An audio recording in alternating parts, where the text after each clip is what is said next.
This channel does not promote any violent, harmful, or illegal activities. All content provided by this channel is meant for an educational purpose only. Cancer Healer Center, a new beginning. অশান্তির পর থেকে কিন্তু থমথমে পরিস্থিতি মোথাবাড়ি জুড়ে জারি রয়েছে 144 ধারা। আজ মোথাবাড়ি যাচ্ছেন সুকান্ত মজুমদার। বিজেপিকে আটকাতেই 144 ধারা জারি করেছে পুলিশ। অভিযোগ করছেন বিজেপির রাজ্য সভাপতি। কিন্তু এলাকায় গাড়ি নিয়ে দাপিয়ে বেড়াচ্ছেন তৃণমূল বিধায়ক সাবিনা ইয়াসমিন। তার জন্য 144 ধারা নেই কেন প্রশ্ন করলেন সুকান্ত।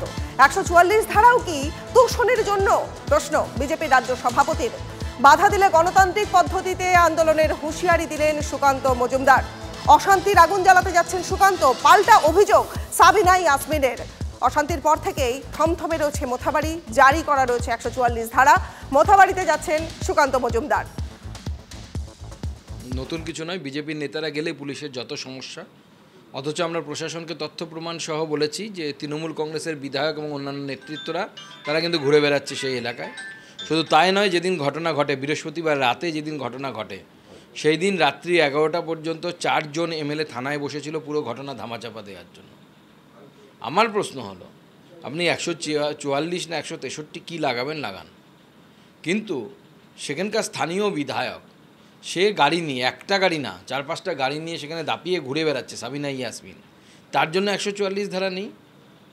বিজেপির জন্য শুধু কেন 144 ধারা থাকবে? নাকি পশ্চিমবঙ্গে 144 ধারাটাও তোষণের জন্য তৈরি হয়েছে, অন্য কিছুর জন্য তৈরি হয়নি? যদি তেমন কিছু হয় আপনারা কতটা প্রস্তুত? আমরা গণতান্ত্রিকভাবে আন্দোলন করব, আমাদের গণতান্ত্রিক পদ্ধতিতে আন্দোলন করব। আমরা তো তৃণমূল কংগ্রেস নই যে হুলিগানিজম করব। আমরা গণতান্ত্রিক পদ্ধতিতে আমাদের আন্দোলন চলবে। এই বিষয়ে কি বলছেন তৃণমূল বিধায়ক সাবিনা ইয়াসমিন, কি বলছেন আব্দুর রহিম বকশী, শুনবো। বিজেপি একটা মোথাবাড়িতেও যদি ঘটনা ঘটে থাকে তার পিছনে আরএসএস, তার পিছনে বিজেপি, তো তাদের কাজ হচ্ছে আগুন জ্বালানো। আর আমার ওখানে মোথাবাড়িতে দাপিয়ে বেড়াচ্ছি কেন? কারণ আমরা আগুন জ্বালাতে জানি না, আমরা আগুন নেভানোর চেষ্টা করি, আমরা শান্তির চেষ্টা করি। আমি ওখানকার বিধায়ক, নিশ্চয়ই সুকান্ত বাবু ওখানকার বিধায়ক নয়, উনি বাইরে থেকে আগুন জ্বালানোর জন্য আসছেন। আর আমি আমার এরিয়াকে শান্ত রাখার জন্য প্রত্যেকটা বাড়িতে বাড়িতে মানুষের কাছে শান্তির বার্তা বহন করে নিয়ে যাওয়ার চেষ্টা করছি।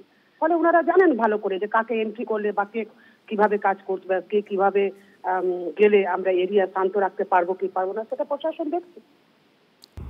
পুলিশ প্রশাসন খুব তৎপরতার সাথে এটাকে হ্যান্ডেল করছে এবং ওরা যেভাবে বক্তব্য রাখছেন রাজ্যের টিভিতে বসে, যে একটা অশান্তির পরিবেশ তৈরি করার জন্য বক্তব্যের মধ্যে দিয়ে চেষ্টা করছেন। এখানে এসে আবার নতুন করে এটাকে উস্কে দিয়ে একটা মালদার পরিবেশকে নষ্ট করার চেষ্টা করছেন। এটা তিনি বানিয়ে কথা বলছেন সহানুভূতি করানোর জন্য। ওদূর ঠিক নয়, মালদার মানুষ এটাকে চেনে।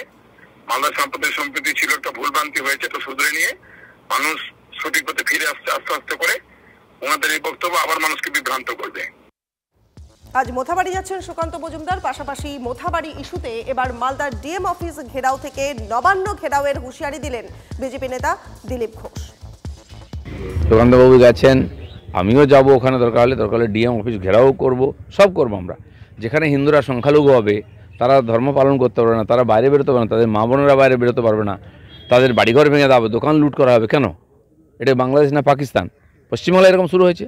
আমরা বারবার বলছি এটা বাংলাদেশ বানানোর চক্রান্ত চলছে, তার নমুনা সব। তার জন্য যা করার দরকার সেই ডিএম অফিস ঘেরাও করব, নবান্ন ঘেরাও করব, সব করব। হিন্দুদের উপর অত্যাচার হলে বিজেপি দাঁড়াবে। মোথাবাড়িতে অশান্তির প্রতিবাদে বাঁকুড়ায় বিজেপির বিক্ষোভ। সোনামুখী চৌমাথা অবরোধ বিজেপির কর্মী সমর্থকদের। নেতৃত্বে বিজেপি বিধায়ক দিবাকর ঘরামে। তৃণমূলের তোষণের রাজনীতির প্রতিবাদ দাবি করল বিজেপি। মোথাবাড়িতে অশান্তি এবং এই অশান্তির প্রতিবাদে বাঁকুড়াতে বিজেপির বিক্ষোভ। সোনামুখী চৌমাথা অবরোধ বিজেপি কর্মী সমর্থকদের। নেতৃত্বে রয়েছেন বিজেপি বিধায়ক দিবাকর ঘরামে। তৃণমূলের তোষণের রাজনীতির প্রতিবাদ দাবি করছে বিজেপি।